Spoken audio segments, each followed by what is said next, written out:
What's going on, guys? It's Red Bull Tanker, and welcome back to Axis and Allies 1951, turn 4. All right, well, it has been quite the turn. So, let's do what we can. Let's start in Europe. All right, so in Europe, on the Soviet Union turn, we attacked into Paris. We took that, and because we took Paris, we took 1/3 of the NATO IPC, which that is part of the game. So because Rome, Paris, and London have a square for the city name, which identifies it as a capital, NATO has 3 capitals, and as each capital falls, 1/3 of the IPC is lost. So the Soviets were able to get 1/3 of NATO's IPC for taking Paris. The Soviets also got a one-time +10 bonus for taking Paris for their national prestige. And then the Soviets launched an amphibious assault that initially took Holland, Belgium. Then on the Allies' turn, the Allies used it, and then in northern Italy, the Soviets used a nuke. On northern Italy, they actually got really good rolls. They rolled a 6 for damage on the ground forces, so that depleted the NATO armies in northern Italy by a lot. Okay, so that's Europe. So then the Allies counter nuked us in Paris, and they got a result of 4, so we lost 4 units. And then they rolled between whether or not the miner factory or the airfield in Paris was max damaged, and unfortunately they got the miner factory. The Allies launched a naval battle in 111, and they destroyed the Soviet fleet there and was able to land the 7th Army back in Holland. This is, though, well, I will say the rolls for the Allies in this naval battle were not the best. They were struggling hard on the rolls, and we were able to knock them down a lot, and this is all that remains.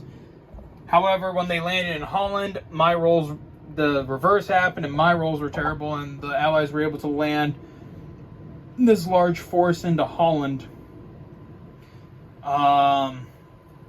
Excuse me. So real quick, so what are the effects of the nukes here too? So because we use nukes, so for one turn, units cannot enter or leave the territory, and then the territory loses its IPC value for 3 turns. Though that is going to change in the next update, where the effect is only going to be for 1 turn. All right, so that is Europe. Coming down to the Middle East, the Soviets retook Israel, and they came in and took Iran with some minor losses. In the subcontinent, Sato forces came in and took West India. In Southeast Asia, the Chinese took Thailand, while a Soviet-Chinese coalition took East Pakistan.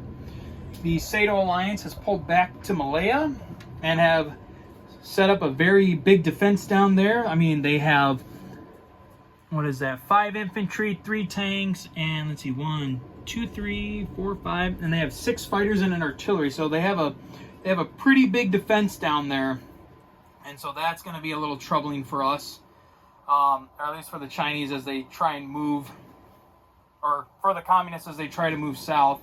Not to mention, too, again, because they attacked into the subcontinent there, we'll have to deal with that as well. Let's see here. Oh, I didn't even go through, technology. So, the Soviets were not able to get anything moved up on the technology. The U.S. went up to stage 3 on M14 rifles, and NATO was not able to move forward on theirs, nor was China. So, the U.S. was the only one to get any good rolls for their tech. Let's see here. Oh, I did forget one other thing in Europe. The Soviets did move in and crushed the British Army of the Rhine in northern Germany. So there was that too. Though that was some serious fighting, and it cost the Russians quite a few casualties for that battle. All right, and then finally over into the Pacific. So with an infantry and a tank and the two battleships from the 7th Fleet, the U.S. tried to retake Amur after the Chinese took it back. However, once again, the rolls were not with the Navy, and the two battleships missed, and then the Chinese tank was able to knock out both the U.S. infantry and the U.S. tank, so no good rolls there. However, the rolls were more with the U.S. when they took the Soviet Far East. They attacked with this infantry and all these aircraft from Japan. There was a third fighter. However, for the 3 Soviet defenders, we did get 1 hit. So Airsoft Commando decided to take a fighter for his casualty on that. All right, and then sort of in the reinforcing, I mean, let's see here. The Soviets basically reinforced all along here. NATO reinforced in Italy and Great Britain. The U.S. brought their 4 bombers from the States over, so that's now more, and that's more bomber power that the Allies are going to be able to throw against us now, so that's not good. Sato, like I said, pulled back to Malaya. They threw in some tanks, and then the U.S. threw some tanks down on Japan.